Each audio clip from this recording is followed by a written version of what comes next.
right now on News Channel 8 Today at 11. A toddler found alone on an island in the middle of the Alafaya River. His dad is still missing this morning, where crews are searching for William George Morris right now. Battleground, Florida. Both Hillary and Bill Clinton will be campaigning in our Bay Area today. Plus, when Donald Trump will return to the Sunshine State. And a new way to commute across the bay begins today. The new Cross Bay Ferry should be arriving in Tampa's Channelside District any moment now. How you can enjoy the water and avoid the traffic. Very important. Good morning. I'm Gene Ramirez. And I'm Stacey Scheibel. Thanks for joining us. We want to get straight to meteorologist Lee Spann for the latest on your Tuesday weather. And it's the first day of November, which means we've passed Halloween. We can look forward to the time change. Fall back in just 6 days, Saturday night into Sunday morning. Thanksgiving, just 24 days away. You can almost taste the turkey at this point. And Christmas, you got just 55 more days. And look how beautiful November is starting out. Not a cloud in the sky from the Lowe's Don Cesar on St. Pete Beach as you look up the sand there. 79 degrees, so warmer than average, but very comfortable. 77 in Lakeland. We've already hit 80 in Sarasota, 79 in Tampa, 77 in Inverness.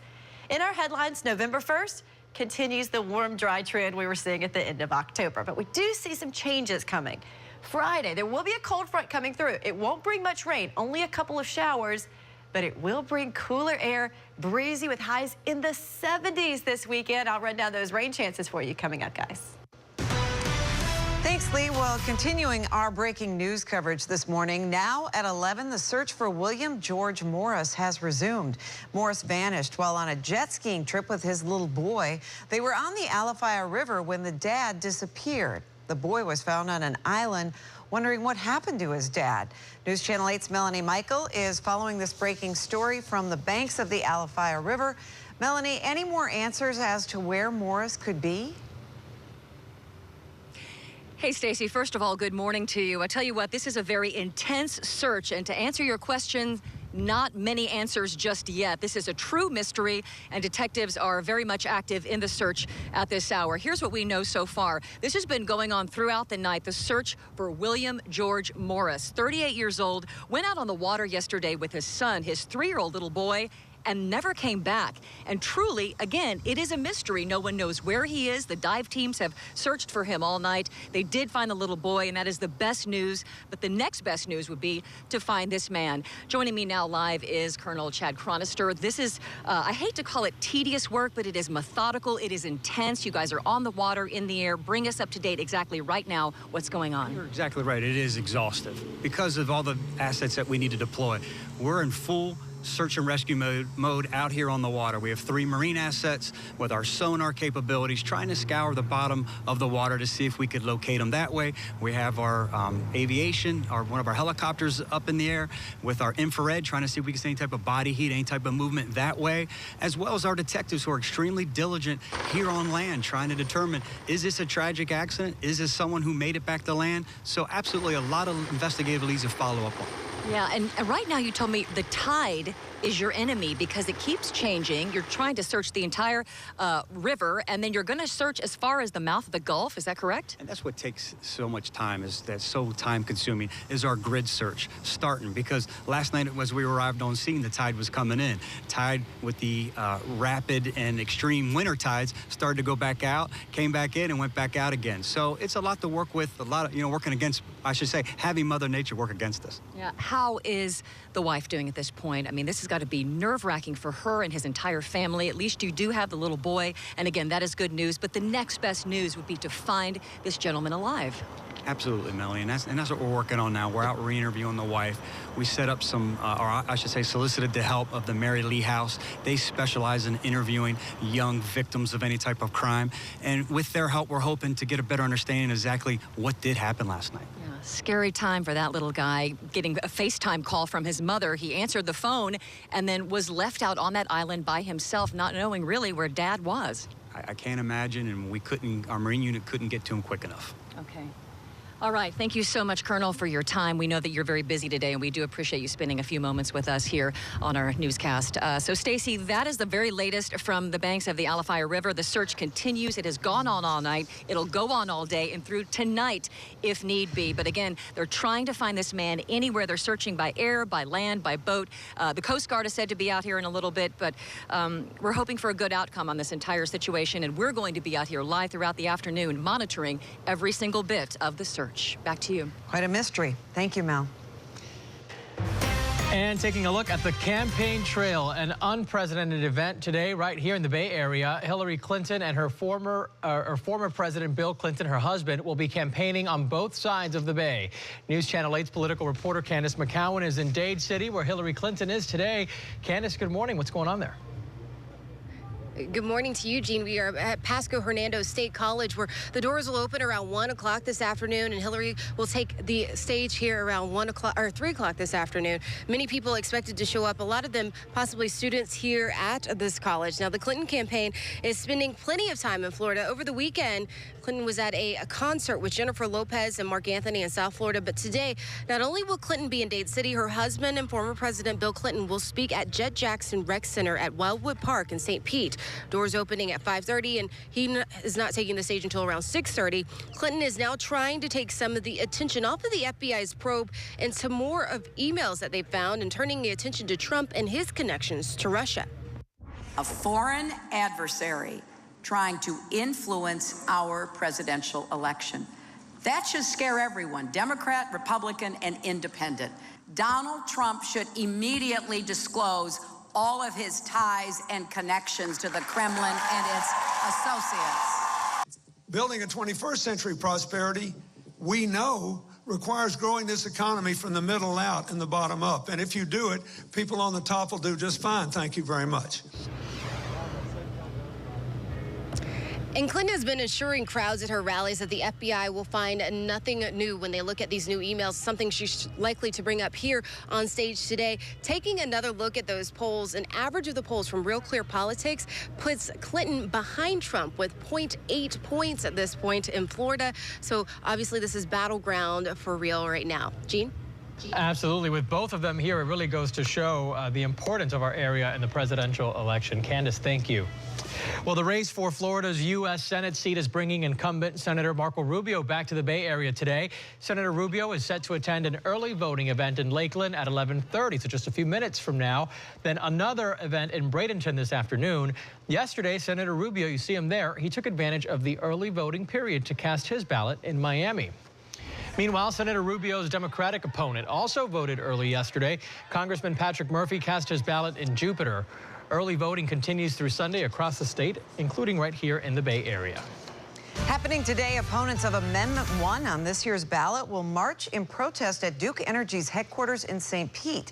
Amendment 1 has to do with solar power in Florida, and those protesters accuse Duke Energy of intentionally deceiving Floridians into thinking they're supporting solar energy, calling Amendment 1 a utility sham.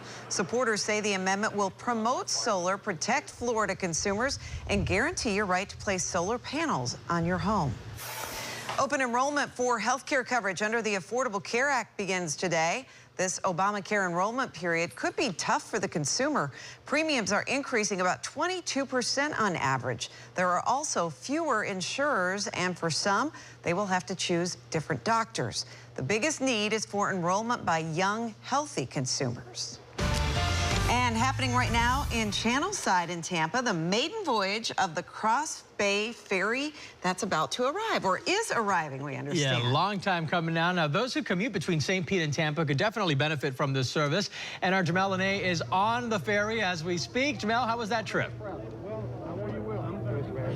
You know, Gene, Stacey, the trip was smooth sailing, to say the least. We just arrived here in Channelside about 10 minutes ago. As you can see, everyone from St. Pete is being greeted right now by Tampa Mayor Bob Buckhorn. And again, this cruise between the two cities happened just around an hour. Now, let's go to some video we shot a little while ago. As city and county leaders from Pinellas and St. Pete, they were the first to test out this 98-foot-long vessel. Mayor Rick Kreisman tells me this has been a dream in the making, working working with all the county and city leaders on both sides of the bay to make this happen. And Kreisman says that this will be a huge benefit for the Tampa Bay area, and he really wants commuters to give this ferry a chance, especially if you're one of those commuters who are caught, you're just fed up with the traffic. Now, he really wants this 6-month pilot program to work.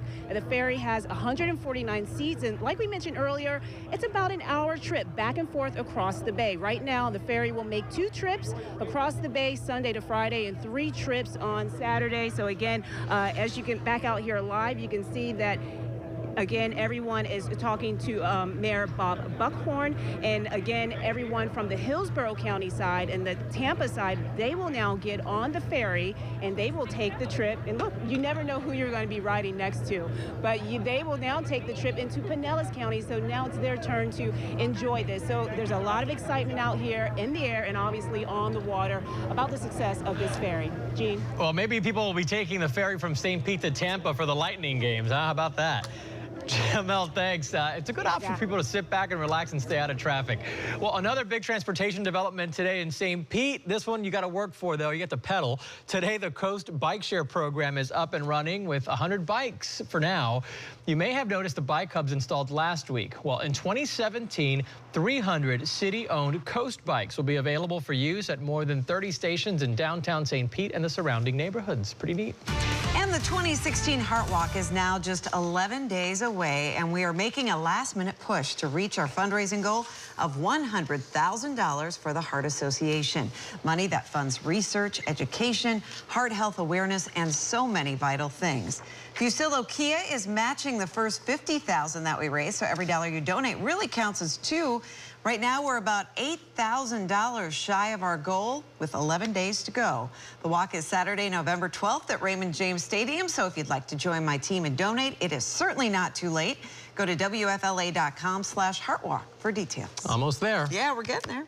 Well, the Bay Area neighborhood is dealing with a mail mess, and all they've gotten are excuses. So they knew they had better call banking. Coming up, no mail, missing packages, other packages gone to the wrong addresses. Shannon sorts through this mail problem. And the Butterball Turkey Line. It's been around for years, answering all your turkey prep questions for Thanksgiving. But it just took a big step into the 21st century. We'll tell you all about it. And look at what it appears to be out of the Tampa Bay, right over the Hillsborough River. Just a gorgeous first day of November. Hard to get much better, but I'm going to try to bring you some fall-like weather. You want to stay tuned to when that occurs. Coming up. We are back. It's officially November now, and it was once known as No Shave November, but it's turned into something a lot more. Yeah, that's right. We're calling it now Movember, and it's 100% dedicated to raising awareness and funds for men's health. Yeah, it is a challenge very unique to men, and here's how it works in case you're not familiar. You grow a mustache like the guy you see here. Or, if you can't get away with that, like I can't because they won't let me here at work, you can just make a commitment to get active and move during Movember.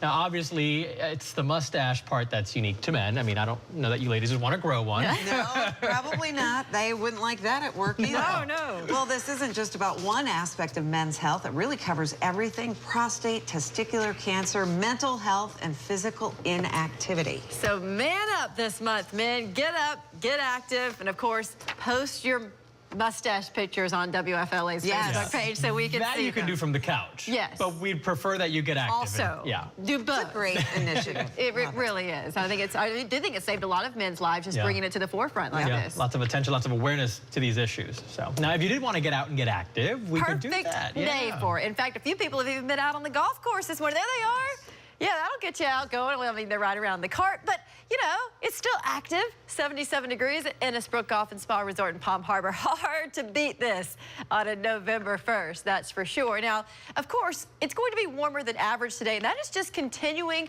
our warm trend.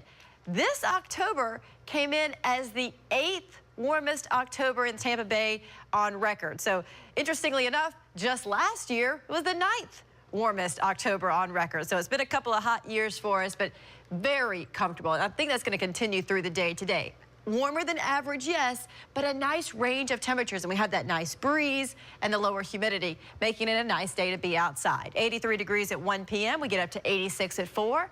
I'm putting it dark at 7 o'clock. It's still kind of light, but officially the sun will have set, and we slowly cool back down to around 82 degrees.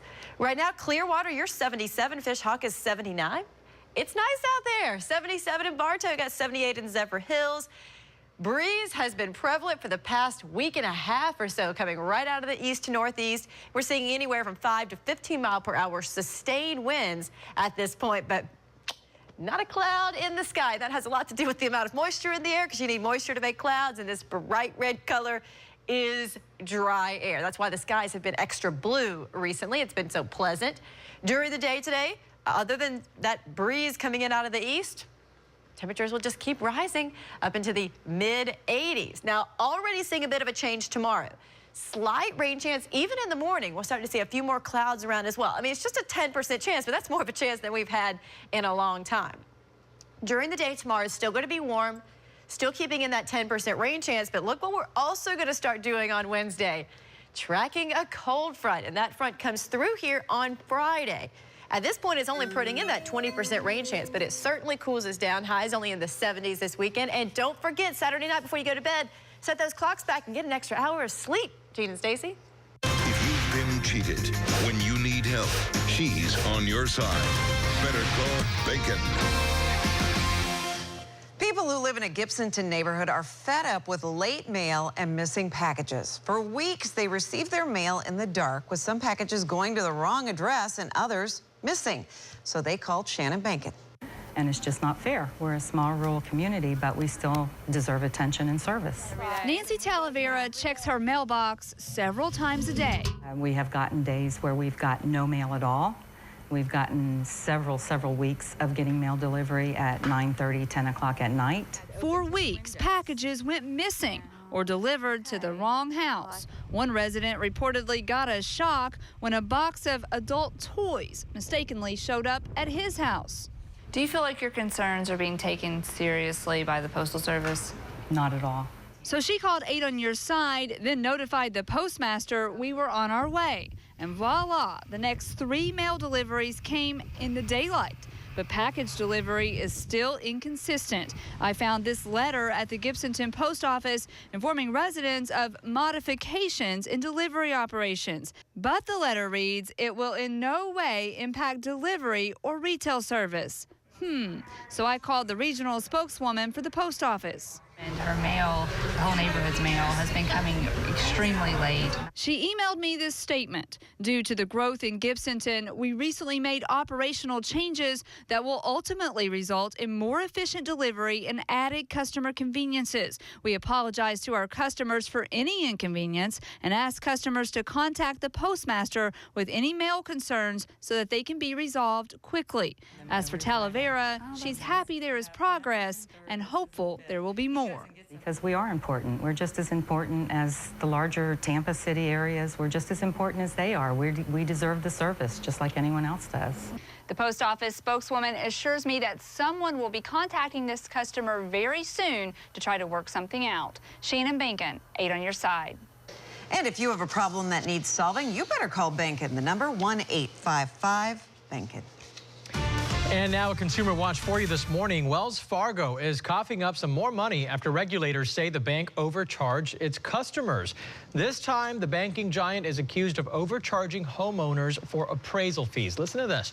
The appraisal fees are typically $30 or less, but Wells Fargo was charging at least 3 times that amount. The bank will now have to pay $50 million in fines.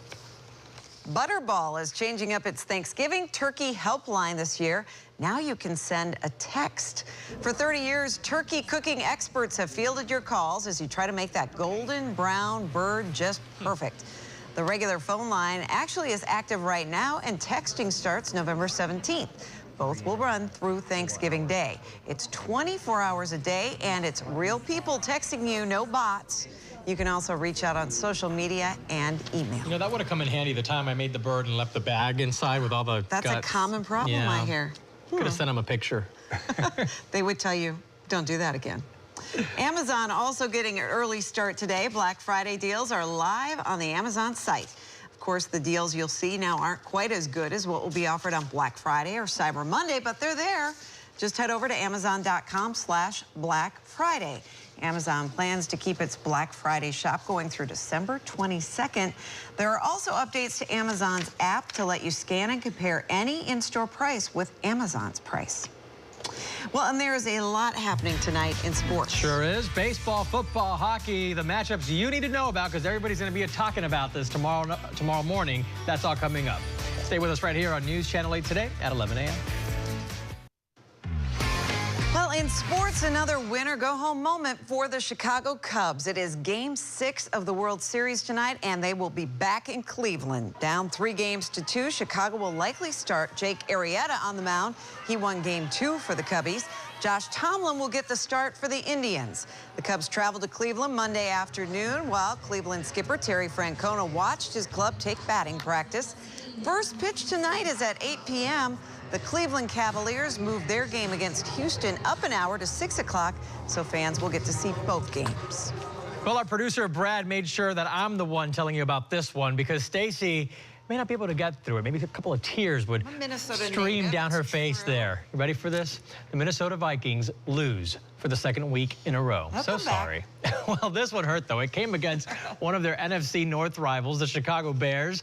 Bears QB Jay Cutler getting the start after being out with injury. He was 20 of 31 for 252 yards and a touchdown. Chicago wins 20-10. Now, maybe the win will carry over into tonight for the Cubs, maybe, perhaps.